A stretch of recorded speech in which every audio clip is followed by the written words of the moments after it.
Congratulations to Israel Adesanya for winning a technical unanimous decision against the dangerous Romero. That Israel actually wanted to fight himself as a voluntary defense. That's why I have a lot of respect for Israel, because not too many fighters wanted to fight Romero. Yes, he's 42 years old, but he fights like he's 24. He was doing flips before the fight even started like he was 24, like he's the younger fighter. So with that being said, Romero is a dangerous opponent, and Israel voluntarily wanted to fight him. Many people thought that Israel was over his head, that he's too cocky to voluntarily wanting to fight Romero, but it's not cocky if you could back it up. It's called confidence. And in my opinion, Israel learned a lot fighting Romero, and I think it's gonna make him a better fighter. Because Romero, when the bell first rang, he was very calm. He wanted Israel to come forward. However, Israel is a counterpuncher, and he's more so a striker. So, in my opinion, Israel waited too long, wanting to feel Romero out. But we already know Romero got that one-hitter quitter. And that's why Israel threw little to no punches the first couple minutes of the fight. Now, don't get me wrong, Romero wasn't throwing any strikes either. However, at the same time, he was more calmer. The fight was going at his pace because he's 42, and carrying all that muscle needs stamina. So he was fighting at the right pace. However, he wasn't striking or taking down Israel either. But that's credit to Israel. Calmness and patience in the ring, that's what won him the fight tonight. However, he was too patient to me. He could have been setting up a lot of different kicks and been a little bit more active, but that's easy to say and hard to do if you have Romero in front of you. With that being said, it's a learning lesson to Israel and a great name on his resume. On the other hand, Romero, you got to be humble in winning and defeat.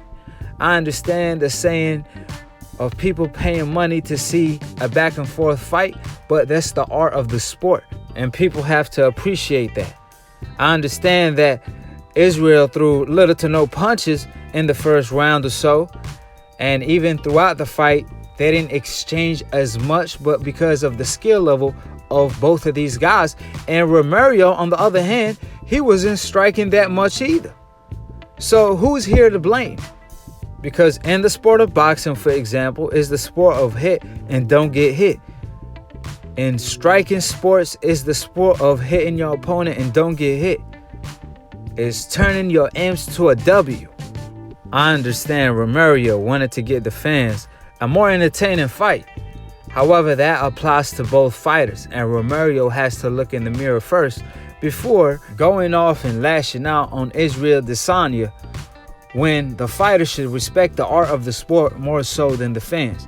I understand if the fans boo because they want to see action, because sometimes they can't clearly paint a picture of what they're seeing. However, fighters can. So my only takeaway from this is be humble in defeat and humble in winning. And I believe Israel handled the moment pretty well. Like I said, in boxing, there's many fighters that choose to box. Even the greatest, the highest, Muhammad Ali, he was actually a boxer that danced around. He don't look like he's moving. He don't look like he's using his feet to actually get away from his opponent. He's actually dancing while getting away. He's flying like a butterfly and stinging like a bee. His name is Muhammad Ali. And there's other art of fighting like Tyson, for example, who come forward like a pit bull and try to take your head off and your body out your shoulders, because that's what Tyson do. The pickable style, short fighter for a heavyweight. But he made it work for him. He made his disadvantages his advantages. We even have fighters like Floyd Money Mayweather, perfected the art of boxing. Even Rigondeaux. Last but not least, he fought in the Olympics, and when he moved around, it's like flowing on water. And even though Romero always put on a show for his fans, doing flips and multiple things, but at the end of the day, you gotta finish the show with the bang. So if Israel played the waiting game better than Romero did, you can't blame him for that.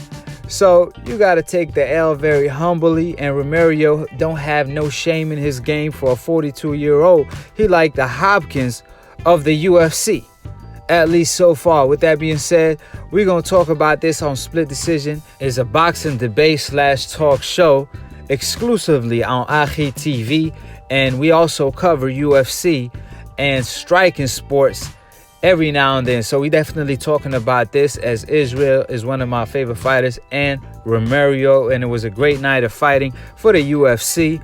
Subscribe below if you're trying to get smarter by the minute. If you're trying to get dumber by the second, don't, and listen to these decaps / O Media. Shout out to new media that I'm a part of. And you already know, if you're a casual fan and you want to be a hardcore, all you have to do is subscribe below and click on the notification bell to get notified every time we post or go live on Split Decision, and to be continue on the next episode of Akhi TV. Peace, and we out.